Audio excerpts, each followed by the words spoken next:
జనసేన అధినేత భీమవరం, గాజువాక స్థానాల్లో ఓడిపోవడంతో సంచలనం రేపింది. దీంతో ప్రత్యర్థుల నుంచి విమర్శలు ఎదుర్కొన్నారు. దాంతో ఆ పార్టీ భవితవ్యం ఏమవుతుందోనని ప్రశ్న పార్టీలోనే వినిపించింది. కానీ 6 నెలల్లోనే ప్రజా సమస్యలపై ఉద్యమాలు, ఆందోళనలు చేపట్టారు.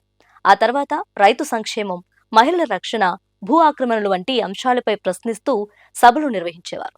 అలా మెల్లగా ప్రజల్లో కనిపిస్తూ వచ్చింది జనసేన పార్టీ. ఆ క్రమంలో అప్పటి వైసీపీ ప్రభుత్వం పవన్ పై చేసిన విమర్శలు, ఎక్కడ సభ పెట్టినా అనుమతి ఇవ్వకపోవటం, సమావేశాలను అడ్డుకోవటం లాంటి అంశాలు పవన్ లో మరింత కసిని పెంచాయని తెలుస్తోంది. దాంతో ఆయన బీజేపీకి దగ్గరయ్యారు.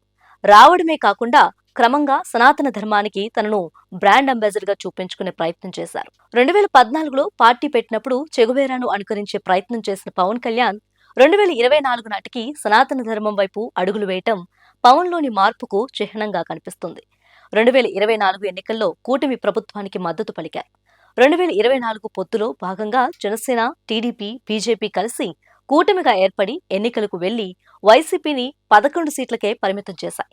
ఎన్నికల్లో పవన్ కళ్యాణ్ పిఠాపురం నియోజకవర్గం నుంచి పోటీ చేసి గెలిచి తొలిసారి అసెంబ్లీలో అడుగుపెట్టారు.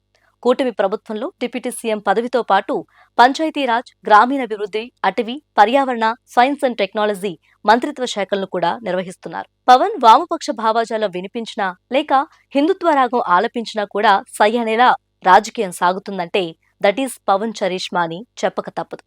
అరుదైన ఈ ఇమేజ్ పవన్ లాంటి వారికే ఉంటుంది అనడంలో సందేహం అయితే లేదు.